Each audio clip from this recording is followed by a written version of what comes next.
जय हिंद दोस्तों। आज के इस वीडियो में अपन राजस्थान में पाए जाने वाले सभी प्रकार के बालू का स्तूपों की बात करने वाले हैं, जो कि एग्जाम की दृष्टि से बहुत इंपॉर्टेंट हैं और बहुत सारे एग्जाम्स में इनसे क्वेश्चन पूछा जाता है।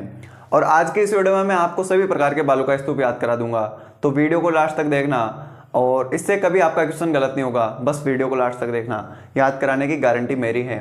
बस वीडियो को लास्ट तक देखना है आपको। तो अपन बात कर रहे थे राजस्थान के भौतिक प्रदेशों की, जिसमें बात कर रहे थे थार के मरुस्थल की।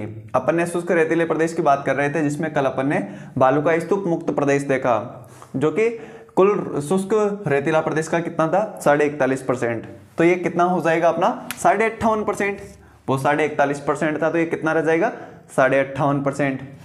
उसके बाद बालू का स्तूप मुक्त युक्त प्रदेश है। युक्त का मतलब होता है कि यानी कि उसमें ये चीज इंक्लूड है। तो बालू का स्तूप यहां पर होंगे। बालू का स्तूप युक्त प्रदेश है, युक्त है, तो वहां पर बालू का स्तूप अवश्य मिलेंगे, बहुत जरूर मिलेंगे। तो बालू का स्तूप यहां पर जरूर होंगे, इसलिए यहां पर बालू का स्तूप है, इसलिए इनको बालू का स्तूप युक्त प्रदेश कहा जाता है। और कौन कौन से जिलों में इनका विस्तार है, नीचे से स्टार्ट करो। बाड़मेर, जैसलमेर, बीकानेर, दक्षिणी गंगानगर, उसके बाद जोधपुर। बाड़मेर, जैसलमेर, बीकानेर, दक्षिणी गंगानगर और जोधपुर। मैप आपके दिमाग में होना चाहिए। बाड़मेर, जैसलमेर, बीकानेर, दक्षिणी गंगानगर, जोधपुर। बाड़मेर, जैसलमेर, बीकानेर, दक्षिणी गंगानगर, जोधपुर। बाड़मेर, जैसलमेर, बीकानेर, दक्षिणी गंगानगर, जोधपुर। बाड़मेर, जैसलमेर, बीकानेर, दक्षिणी गंगानगर, जोधपुर। यहाँ पर क्या पाए जाते हैं, बालू का स्तूप पाए जाते हैं। अलग अलग प्रकार के बालू का स्तूप पाए जाते हैं और अपने राजस्थान में टोटल 7-8 प्रकार के बालू का स्तूप पाए जाते हैं।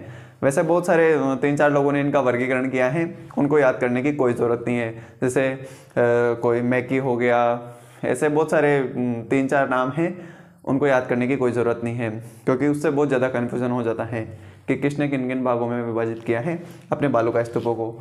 आप तो मेन चीज़ याद रखना कि कौन से बालू का स्तूप कहाँ पर पाए जाते हैं। इनसे ही क्वेश्चन पूछेगा कि कौन से बालू का स्तूप कहाँ पर पाए जाते हैं, सबसे खतरनाक कौन सा है, सबसे ज़्यादा कहाँ पर पाए जाते हैं, सबसे ज़्यादा प्रकार के कहाँ पर पाए जाते हैं, ऐसे क्वेश्चन पूछेगा। यूँ नहीं पूछेगा कि किसने किसका वर्गीकरण किया, ऐसे कभी नहीं पूछेगा। ठीक है, आपको स्थान याद रखना है। तो सबसे पहला बालू का स्तूप अपन पढ़ेंगे अनुदैर्ध्य बालू का स्तूप। अनुदैर्ध्य नाम से स्पष्ट है, अनुदैर्ध्य यानी कि साथ साथ होता है, समानांतर होता है। क्या होता है, समानांतर, यानी कि पवन की दिशा, जिधर हवा चलेगी उसी दिशा में क्या बालू का स्तूप बन जाएंगे। जैसे हवा इस दिशा में चल रही है, तो बालू का स्तूप भी इसके, जैसे ये हवा चल रही है, इधर से बालू का स्तूप बनते जा रहे हैं। हवा चल रही है, ये हवा चल रही है, इधर से बालू का स्तूप बनते जा रहे हैं, दोनों तरफ से हवा चल रही है, बीच में बालू का स्तूप बनते जा रहे हैं। ठीक है, इसको क्या कहेंगे, अनुदैर्ध्य बालू का स्तूप, यानी कि पवन की दिशा के समांतर या अनुदिश, यानी कि जिधर पवन की दिशा चलेगी, हवा जिधर चलेगी उधर ही ये बालू का स्तूप बनेंगे। ठीक है, इनको रेखीय बालू का स्तूप भी कहते हैं। क्या कहते हैं, रेखीय बालू का स्तूप, क्यों, क्योंकि ये एक ही रेखा में बन रहे हैं और पवन की दिशा के समांतर बन रहे हैं, यानी कि जिधर हवा चल रही है उधर ही बन रहे हैं, इसलिए इनको अनुदैर्ध्य बालू का स्तूप कहा जाता है और रेखीय बालू का स्तूप कहा जाता है। और इनका एक अन्य नाम सीप भी हो जाएगा। क्या हो जाएगा, सीप, नाम याद रखना, सीप इंपॉर्टेंट है। ठीक है, उसके बाद कहाँ पर पाए जाएंगे, बाड़मेर, जैसलमेर, बीकानेर, दक्षिणी गंगानगर, यानी कि जो साइड का एरिया है अपने, ये हो जाएगी ना अपनी कौन सी लाइन, रेड क्लिफ रेखा, तो उसके जो टच में जिले हैं उनको देख लो, बाड़मेर, जैसलमेर, बीकानेर, दक्षिणी गंगानगर। कौन सा बालू का स्तूप हो जाएगा यहाँ पर हो जाएगा अपना अनुदैर्ध्य बालू का स्तूप। उसके बाद बात करते हैं अनुप्रस्थ बालू का स्तूप की। अनुप्रस्थ बालू का स्तूप नाम से स्पष्ट है, अनुप्रस्थ यानी कि समकोण पर बनने वाले, यानी कि पवन की दिशा के लंबवत या समकोण पर बनने वाले बालू का स्तूप, यानी कि पवन की दिशा इधर चल रही है तो ये बालू का स्तूप इसके यहाँ पर बनेंगे। ये मान लो ये बालू का स्तूप बन गया, इस हाथ को बालू का स्तूप मानो, इधर पवन की दिशा जा रही है, ये मारकर पवन की दिशा ऐसे जा रहा है, तो ये बालू का स्तूप यहीं पर बनेंगे। यानी मान लो यहाँ पर कोई चट्टान है, तो चट्टान के सारे क्या बन जाएंगे, बालू का स्तूप बन जाएंगे। ये रेत लाएगी हवा और यहाँ पर इकट्ठा कर देगी, जिससे क्या बन जाएंगे, अनुप्रस्थ बालू का स्तूप। क्या बन जाएंगे, अनुप्रस्थ बालू का स्तूप। सबसे ऊंचे भी होंगे, चट्टानें बहुत ऊंची होती हैं, पठार बहुत ऊंचे होते हैं, तो जैसे ही इन चट्टानों से रेत आएगी तो इन पर इसके किनारे इकट्ठा हो जाएगी और ऊंचे ऊंचे बालू का स्तूप बन जाएंगे। तो सबसे ऊंचे बालू का स्तूप अनुप्रस्थ बालू का स्तूप। ठीक है, और पवन की दिशा के लंबवत या समकोण पर बनते हैं। अन्य नाम समकोणीय बालू का स्तूप, क्यों? क्योंकि ये समकोण पर बनते हैं। समकोण कितने डिग्री का होता है? 90 डिग्री का। ये देखो ये 90 डिग्री है, ये इधर से आ रहा है, तो ये कितना हो जाएगा? 90 डिग्री हो जाएगा। इसको समकोण बोलते हैं। मान लो पवन की दिशा इधर जा रही है, तो ये बालू का स्तूप यहाँ पर बनेंगे। जैसे ये पर्वत मान लो, कोई भी छोटी मोटी पहाड़ी मान लो, तो उसके सहारे ये बालू का स्तूप बन जाएंगे। ठीक है, तो ये बालू का स्तूप कैसे बनेंगे? समकोण पर बनेंगे, इसलिए इनको समकोणीय बालू का स्तूप कहा जाता है। और सबसे ऊंचे भी यही होंगे। ठीक है, आ गया होगा समझ में। और ये कहाँ पर पाए जाएंगे? ये पाए जाएंगे पोखरण जैसलमेर। जगह याद रखना, पोखरण जैसलमेर और बालोतरा बाड़मेर, ये दो जगह तो याद ही रख लेना, पोखरण जैसलमेर और बालोतरा बाड़मेर। उसके बाद नागौर, बीकानेर, जोधपुर में भी पाए जाते हैं। नागौर, बीकानेर, जोधपुर में भी पाए जाते हैं। पोखरण जैसलमेर में, बालोतरा बाड़मेर में, नागौर में, अपने जोधपुर में और अपने बीकानेर में। ठीक है, 5 जगह पाए जाते हैं।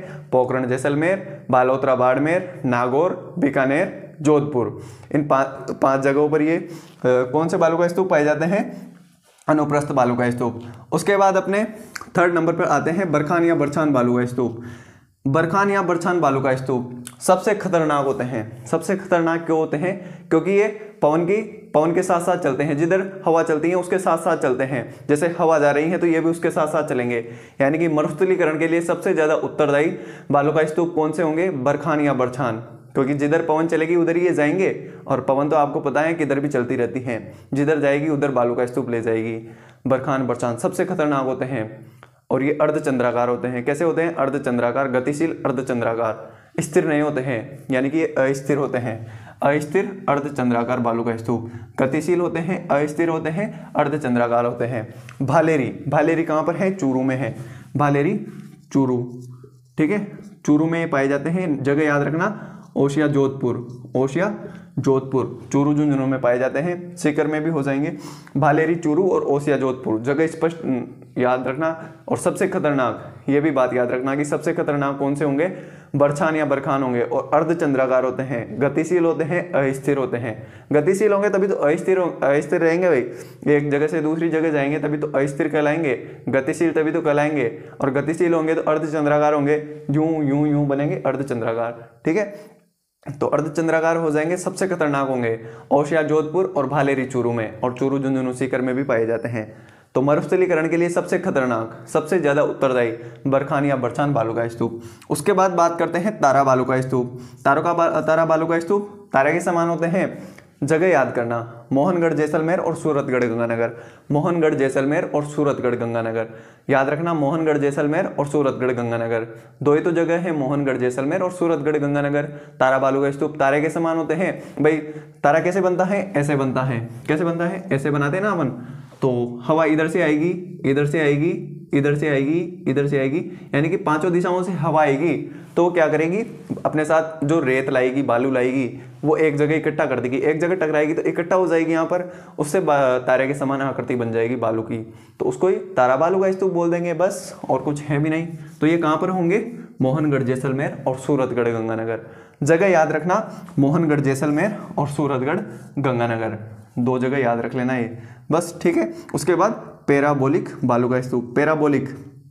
पैराबोलिक नाम से स्पष्ट हो रहा है, पैराबोलिक परवलयाकार। परवलयाकार क्या होता है? अपन जब पत्थर फेंकते ना यूं कर, किसी कोण पर पत्थर फेंकते हैं, ऊपर फेंकते हैं तो वो समकोण पर हो जाएगा, 90 डिग्री पर हो जाएगा। लेकिन जब अपन ऐसे पत्थर फेंकते हैं वो क्या होता है? परवलयाकार। वो पत्थर जो जाता है, मान लो अपन ने यहाँ से पत्थर फेंका, अपन यूं पत्थर फेंक रहे हैं और ये यहाँ पे जाके गिरा, तो ये क्या हो जाएगा? परवलयाकार पथ हो जाएगा। क्या हो जाएगा? परवलयाकार पथ। और जब पवन की दिशा चलती है तो ये भी ऐसे ही, मतलब ऐसे ही बनते हैं ये बालू का स्तूप भी। ऐसे ही बालू के टीले इकट्ठे हो जाते हैं, यूं बालू का स्तूप परवलयाकार। तो परवलयाकार हो जाएंगे और अर्धचंद्राकार हो जाएंगे। परवलयाकार हैं तो अर्धचंद्राकार भी हो जाएंगे। आप इसको देखेंगे ऐसे, ठीक है, अर्धचंद्राकार हो जाएंगे। और जो महिलाएं पिन लगाती है ना बालों में, उसके समान, क्या बोलते हैं? पिन ही बोलते हैं ना उसको। तो उस पिन के जैसे हो जाएंगे ये। ठीक है, पिन छोटी होती हैं, ये बहुत बड़े बड़े होते हैं। संपूर्ण मरुस्थल में पाए जाते हैं और सर्वाधिक यही पाए जाते हैं। कौन से? पैराबोलिक सर्वाधिक पाए जाएंगे। पैराबोलिक सर्वाधिक पाए जाएंगे। पैराबोलिक से याद रख लेना। महिलाओं के लगे रहते हैं बालों में, महिलाएं बहुत ज़्यादा हैं तो महिलाएं बालों में लगा के रखती हैं ना पिन वगैरह आती है ना, वो 1-2 रुपए की, वो। तो सर्वाधिक पैराबोलिक बालू का स्तूप हो जाएंगे। ठीक है, संपूर्ण मरुस्थल में पाए जाते हैं। सब्र काफीज छोटी झाड़ियों के सहारे, मान लो यहाँ पर झाड़ी आ गई, ये मानो यहाँ पर ये कोई झाड़ी है, ठीक है, ये कोई झाड़ी है, यहाँ पर ये जमीन है, तो मान लो बालू का हवा इधर चल रही है, हवा इधर चल रही है, तो धूल के कण इसके साथ आ रहे हैं, तो धूल के कण इस पे ही जम जाएंगे, इस झाड़ी के सहारे इकट्ठे हो जाएंगे।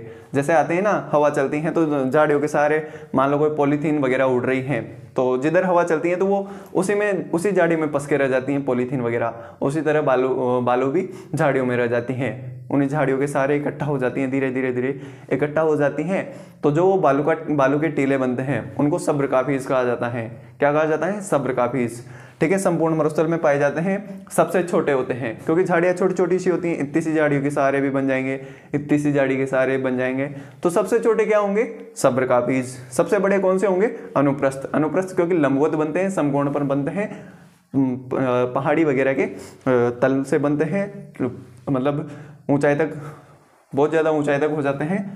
तो सबसे ऊंचे अनुप्रस्थ और सबसे छोटे सब्र काफीज हो जाएंगे। ठीक है, उसके बाद नेटवर्क बालू का स्तूप। जैसे आपने नाम सुना होगा ना कि अडानी का नेटवर्क बहुत बड़ा है, अंबानी का नेटवर्क बहुत बड़ा है। उसका नेटवर्क पूरे भारत में बिछा हुआ है, ऐसे सुना होगा ना आपने।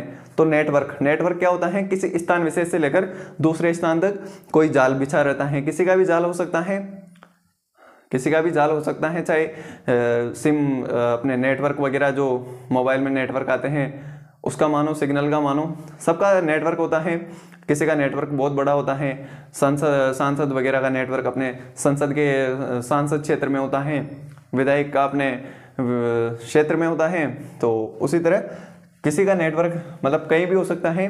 तो एक बालू का स्तूप पाया जाता है, नेटवर्क बालू का स्तूप स्थान विशेष से लेकर पाया जाता है। ये हनुमानगढ़ से हरियाणा के मध्य पाया जाता है। ये एक लगातार पंक्ति में पाए जाते हैं, ठीक है, के मध्य एक श्रृंखला में पाए जाते हैं। श्रृंखला पाए जाएंगे हरियाणा से लेकर हनुमानगढ़, हरियाणा से हनुमानगढ़ या हनुमानगढ़ से हरियाणा के मध्य एक श्रृंखला पाई जाती है, जिसको क्या कहा जाता है?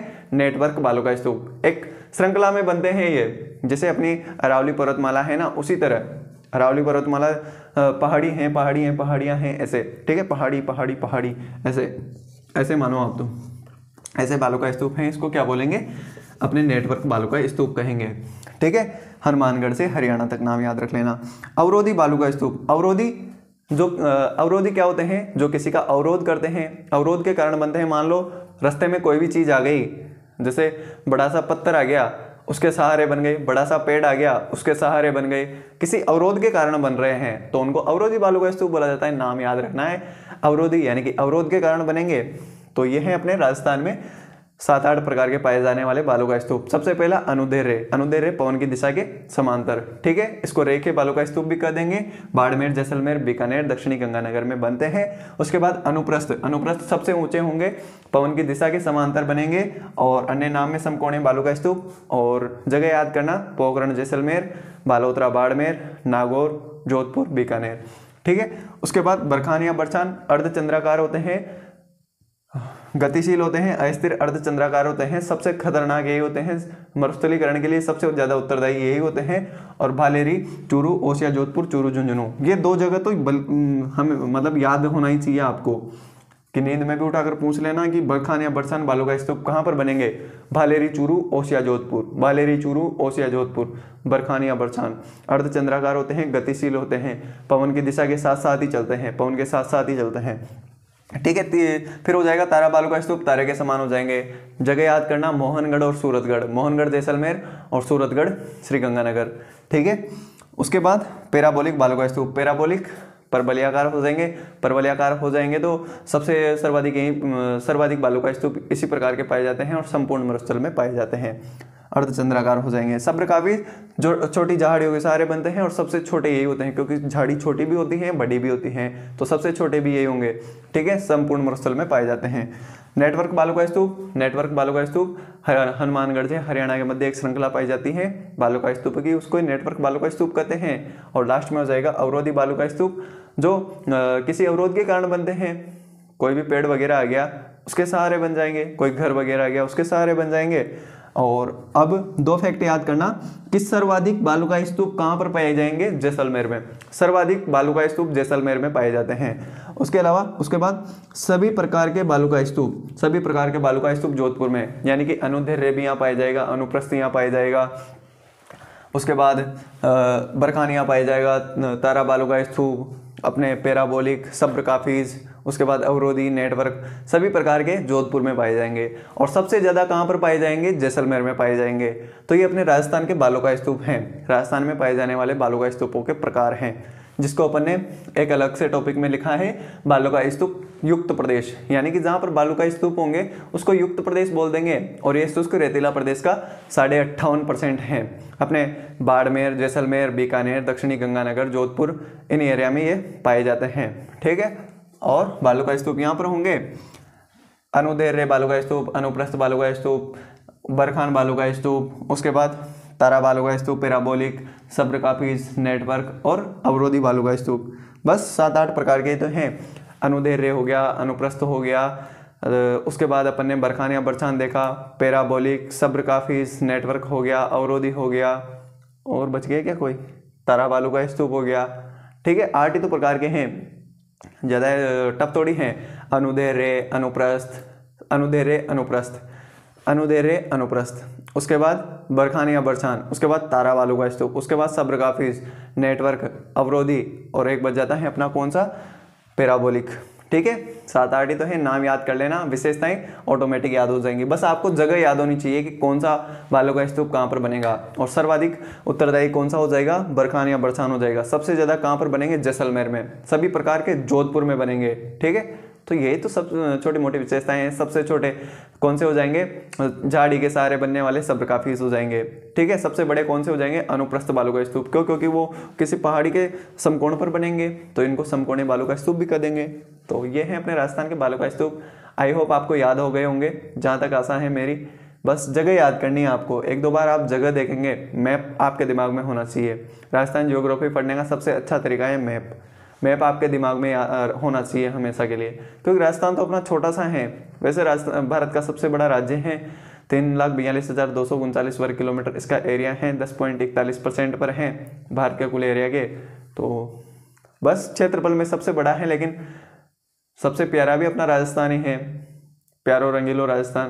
तो आई होप ये तो आपको याद हो ही गए होंगे। बस विशेष इनके जगह याद करने हैं। और जगह में भी क्या, जैसे इसमें पोखरण बालोतरा याद कर लेना, इसमें भालेरी ओसिया याद कर लेना, इसके बाद इसमें मोहनगढ़ सूरतगढ़ याद करना है। बस 2-4 जगह ही तो याद करनी है, ज़्यादा और तो कुछ याद भी नहीं करना। जिले वगैरह तो वैसे पता ही होना चाहिए कि पोखरण जैसलमेर में, बालोतरा बाड़मेर में है, ओसिया जोधपुर में है, भालेरी चूरू में है, मोहनगढ़ जैसलमेर में है, अपने सूरतगढ़ गंगानगर में है। ये जगह तो आपको याद होनी चाहिए। भले ही नींद में उठाकर पूछ ले कि सूरतगढ़ कहाँ पर है, गंगानगर में है, पोखरण कहाँ पर है, जैसलमेर में है, बालोतरा कहाँ पर है, बाड़मेर में है। तो ऐसे याद होना चाहिए। आई होप आपको ये वीडियो पसंद आई होगी। तो वीडियो पसंद आई हो तो वीडियो को लाइक और चैनल को सब्सक्राइब कर देना। मैं मिलता हूँ आपसे अगली वीडियो में, तब तक के लिए thank you, tata, bye bye.